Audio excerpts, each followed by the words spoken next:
This is an uprising. Everything fell apart. Government left. তোমরা হয়তো যাইবা ভুলে খুনি হাসিনার ইতিহাস, সীমায় রাখবে মনে যে ছুঁইছে পোলার লাশ। যে কোনো সময় আওয়ামী লীগের কার্যক্রম শুরু করা হতে পারে।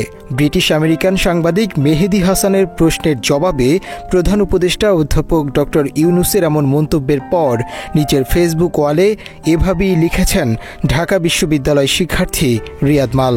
It's a wrong criticism because we have not banned Awami League. Simply activities has been suspended. Party is still there. They remain valid as a party. Anytime it could be open. জাতিসংঘের সাধারণ পরিষদের অধিবেশনের ফাঁকে ওই সাক্ষাৎকার দেন doctor Yunus. সোমবার digital সংবাদ মাধ্যম জিটিও থেকে প্রচারিত সাক্ষাৎকারটি ছড়িয়ে পড়লে দেশজুড়ে নতুন করে শুরু হয়েছে আলোচনা সমালোচনা। ওই সাক্ষাৎকারে সাংবাদিক মেহেদীর করা বেশ কিছু প্রশ্নের উত্তর দিয়েছেন অধ্যাপক ডক্টর মোহাম্মদ ইউনূস। এর মধ্যে আওয়ামী লীগকে নিষিদ্ধ করার প্রশ্নে তিনি বলেন, আওয়ামী লীগকে নিষিদ্ধ করা হয়নি, তাদের নিবন্ধনও নিষিদ্ধ করা হয়নি, শুধুমাত্র তাদের কার্যক্রম স্থগিত করা হয়েছে।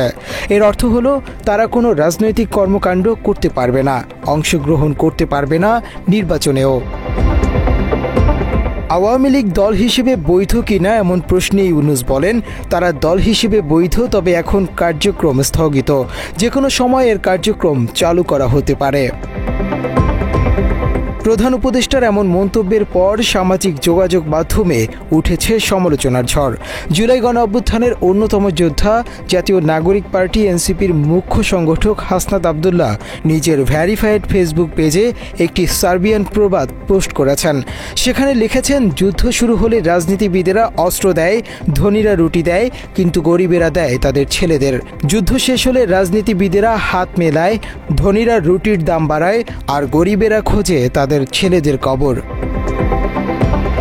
এদিকে এনসিপির সিনিয়র যুগ্ম মুখ্য সমন্বয়ক আব্দুল হান্নান মাসুদ তার এক পোস্টে প্রধান উপদেষ্টাকে বক্তব্য প্রত্যাহারের আহ্বান জানিয়েছেন।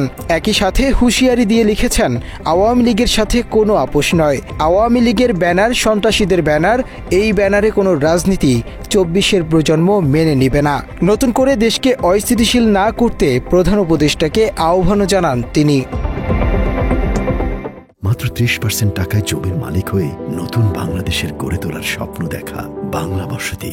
আলোচিত লেখক ও অনলাইন অ্যাক্টিভিস্ট পিনাকি ভট্টাচার্য তার ভ্যারিফাইড ফেসবুক পেজের এক পোস্টে জুলাইয়ে নির্মমভাবে শহীদ হওয়া ইয়ামিনের ছবি সংযুক্ত করে লিখেছেন, ইয়ামিন ওই দিন ছিল মহরমের রোজাদার। ২০০০ শহীদের বিচার এ বাংলার জমিনে না করে আওয়ামী লীগের নিষেধাজ্ঞা তুলে নিতে চায় প্রফেসর ইউনূস। এ সময় তাকে উদ্দেশ্য করে তিনি লিখেছেন, মোদি মনে হয় আবারও মাপ চাইতে আসছিল প্রফেসর ইউনূসের কাছে। শুধু তাই নয়, ওই সাক্ষাৎকারে ২৪-এর গণ অভ্যুত্থানের পর অধ্যাপক ইউনূসের প্রধান উপদেষ্টা হওয়া থেকে শুরু করে সরকার পরিচালনা সব বিষয়গুলো নিয়েই বিভিন্ন প্রশ্নের উত্তর দিয়েছেন প্রধান উপদেষ্টা। বিশেষ করে হাসিনাকে ফেরত দিতে ভারতের প্রধানমন্ত্রীর টালবাহানার বিষয়টিও সামনে এসেছে। ভারত হাসিনাকে ফিরিয়ে এনে আবারও ক্ষমতায় বসানোর চেষ্টা করছে কিনা সাংবাদিক মেহেদীর করা এমন প্রশ্নের উত্তর দিতে গিয়ে ইউনূস বলেছেন, বাইরের কিছু শক্তি হাসিনাকে বাংলাদেশে ফিরে আসতে সহযোগিতা করবে, এই সম্ভাবনা রয়েছে, আর এ বিষয়টি নিয়ে সব সময় তার সরকার উদ্বিগ্ন। হাসিনার বিষয়ে মোদির সাথে কথা হয়েছে কিনা এমন প্রশ্নে ইউনূস বলেন, মোদিকে তিনি বলেছিলেন তিনি যদি হাসিনাকে রাখতে চায় সেটা তার ব্যাপার। ইউনূস মোদিকে নিশ্চিত করতে বলেছেন হাসিনা যেন বাংলাদেশের মানুষ সম্পর্কে কথা না বলে। জবাবে মোদি বলেছেন তিনি সামাজিক যোগাযোগ মাধ্যম নিয়ন্ত্রণ করতে পারেন না। এদিকে আওয়ামী লীগকে নিয়ে প্রধান উপদেষ্টার দেয়া বক্তব্যকে থিওরিটিক্যাল বা তাত্ত্বিক বলেছেন অন্তর্বর্তী সরকারের আইন উপদেষ্টা আসিফ নজরুল। বাস্তবে আওয়ামী লীগকে সচল করার কোনো সম্ভাবনা নেই বলে মনে করেন তিনি। বাস্তবিক অর্থে আওয়ামী লীগের কার্যক্রম নিষিদ্ধটা উইথড্র হবে এই ধরনের কোনো সম্ভাবনা আমি দেখতে পাচ্ছি না। এরপরও প্রধান উপদেষ্টার এমন বক্তব্যকে ঘিরে জনমনেও তৈরি হয়েছে তীব্র ক্ষোভ। ১৫০০-এরও বেশি মানুষকে হত্যার পরও হাসিনা কোনো ধরনের অনুতপ্ততা প্রকাশ না করে দেশবিরোধী নানা ষড়যন্ত্রে জড়িত।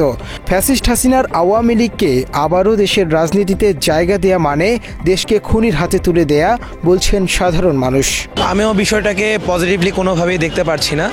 বিষয়টা তো প্রথমত ইউনূস সরকার থাকুক বা না থাকুক, এই বিষয়ে যেটা বললেন, আমাদের অনেকটাই আশা ছিল ইউনূস সরকারকে নিয়ে অনেক জায়গায় সংস্কার হবে, দুর্নীতির দমন হবে, চাঁদাবাজি লুটতরাজ বন্ধ হবে। কিন্তু আমরা দেখতে পাচ্ছি যে কোনো কারণেই হোক, সেটা কোনো অপশক্তির অপপ্রয়াসের কারণেই হোক, অথবা সেটা হতে পারে যে কোনো বিদেশি কোনো ইন্ধন আছে, অথবা হতে পারে এখনও স্বৈরাচারের দোষরা ঘুরে বেড়াচ্ছে। যদি বিচারিক প্রক্রিয়া শেষ হয় তাহলে আওয়ামী লীগকে নির্বাচনে অংশগ্রহণ করা উচিত বা সুযোগ দেওয়া যাবে, এইটা বলার পরে আমার মনে হয় না যে ইউনূস সরকার এখন থাকা উচিত। সেই জন্য আমি মনে করি যত দ্রুত সম্ভব নির্বাচনটা দেওয়া হোক। আওয়ামী লীগ হচ্ছে পৃথিবীর সবচেয়ে বড় সন্ত্রাসী সংগঠন। এদেরকে হচ্ছে আপনার বিচার না করে ওদেরকে পুনর্বাসন করা ঠিক হবে না।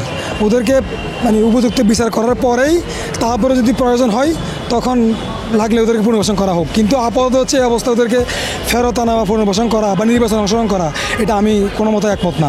আশা করি আমার সাথে অনেকে একমত হবেন না। ৫ মাসেরও বেশি সময় ধরে মানবতা বিরোধী অপরাধ ও গণহত্যার দায়ে নিষিদ্ধ রয়েছে আওয়ামী লীগের সকল কার্যক্রম।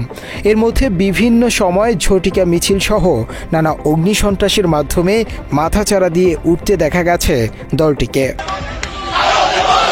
মুনতাসির তাশরিফ, বাংলা এডিশন।